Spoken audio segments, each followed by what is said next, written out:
আওয়ামী লীগের কাঁধে ভর দিয়ে কখনো মন্ত্রী হয়েছেন, আবার বিএনপি কাঁধে ভর দিয়ে কখনো মন্ত্রী হয়েছে। একক নির্বাচন করার সমর্থ আপনাদের হয় নাই।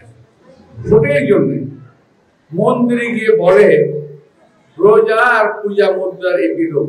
আমি কোনো মিথ্যা বলবো না, একবারে যেমন আমার জন্য সূর্য দাঁড়িয়ে থাকবে, এই কথা যদি আমি বলি বিশ্বাসযোগ্য হবে? আমার জন্য সূর্য দাঁড়িয়ে থাকবে, তো এই ধরনের কথা আমি বলবো না। আমি বলবো যারা এই ধরনের কথাবার্তা গুলো বলেন তারা বাংলাদেশের মানুষকে বিভ্রান্ত করছে, ধর্মপ্রাণ মুসলমানদেরকে বিভ্রান্ত করছেন। ওনারা যা করছেন, আপনারা ইলেকশনে দাঁড়িয়েছেন, ভালো কথা, দাঁড়াবেন, গণতান্ত্রিক দেশ, এই গণতন্ত্রের জন্য আমরা যুদ্ধ করেছি। আপনাদেরকে পাশে পাই নাই, আপনাদেরকে পেয়েছি আওয়ামী লীগের পাশে। আওয়ামী লীগের কাঁধে ভর দিয়ে কখনো মন্ত্রী হয়েছেন, আবার বিএনপি কাঁধে ভর দিয়ে কখনো মন্ত্রী হয়েছে। একক নির্বাচন করার সমর্থ আপনাদের হয় নাই। এখন একটা সুযোগে দেখেন, যারা সিনিয়র আছে, আজকে নতুন প্রজন্ম এটা হয়তো বুঝবে না, কেউ বুঝতে চাইবে না, কারণ নতুন প্রজন্ম আজকে আমি দেখেছি এরা খুব কম ছেলেমেলে ইতিহাস পড়ে, এরা খুব কম ছেলেমেলে ইতিহাস জানে। আমার কি মনে হয় জানেন, যে যারা ভোটের জন্য মন্দিরে গিয়ে বলে রোজা আর পূজা মুদ্রার একটি লোক, এটা কি ভাবা যায়? দেখেন, রোজা হলো আমাদের ধর্মীয় একটা ইবাদত, আমাদের স্তম্ভের, ইমানের স্তম্ভের একটি স্তম্ভ হলো রোজা।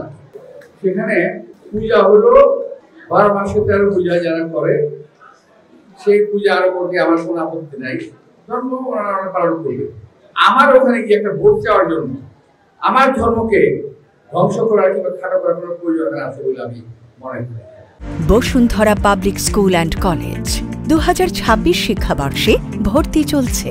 আমার সঙ্গে গতকাল হিন্দু সম্প্রদায়ের মিটিং হয়েছে। আমি ওখানে বলেছি যে ভাই, আমি রোজা পূজা একটা মানে একই জিনিস, এটাই বলতে পারবো না। তুমি আমাকে ভোট দাও না দাও সেটা কোনো বিষয় না, কিন্তু তুমি তোমার ধর্ম করো, আমি তোমাকে সাহায্য করবো, কিন্তু আমার ধর্মকে তোমাদের জন্য ঘরে করতে পারবো না।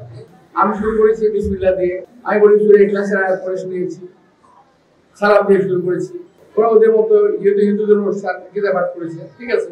তো এই যে বিষয়গুলো আপনাদের একটু খেয়াল রাখা দরকার। আমি ইতিমধ্যে আমার এলাকার যত ইমাম খতিব আছেন, আমি ওনাদেরকে আমন্ত্রণ জানিয়েছি, কথা বলেছি।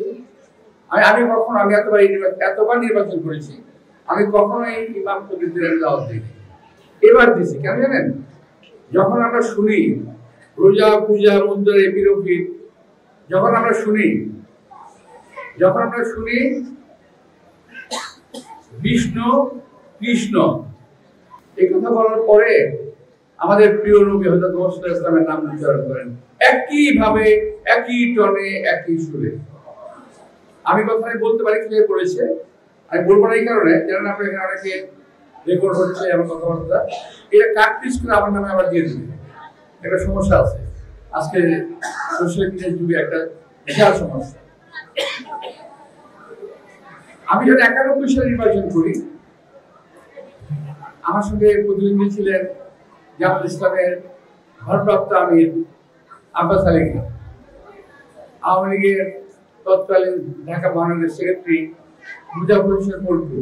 আমার তো বয়সে ওনারা অনেক সিনিয়র ছিলেন, ওই সময় আমার বয়স 40 বছর বয়স, 91 সালে। তো এক সময় দেখলাম যে জামাত ইসলামের ভাইরা স্লোগান দিচ্ছে, মসজিদের সামনে দিয়ে যাওয়ার সময় স্লোগান দিচ্ছে, আওয়ামী লীগের সামনে যাওয়ার সময় স্লোগান দিচ্ছে, ভোট দিলে পাল্লায় খুশি হবে আল্লাহ। এটা তো একটা হাদিস, তাই না? আল্লাহ যে কাজগুলো করলে আল্লাহ তাআলা খুশি হন, পুরো তো হাদিসে বলা আছে, বর্ণিত আছে। তা আমি ওনাদেরকে জিজ্ঞেস করলাম মিটিং এর মধ্যেই যে ভাই কোথায় আছে, কোন হাদিস বলবেন? এরপরে অবশ্য তারা বন্ধ করে, এইবারে কিন্তু স্লোগান দিচ্ছে না।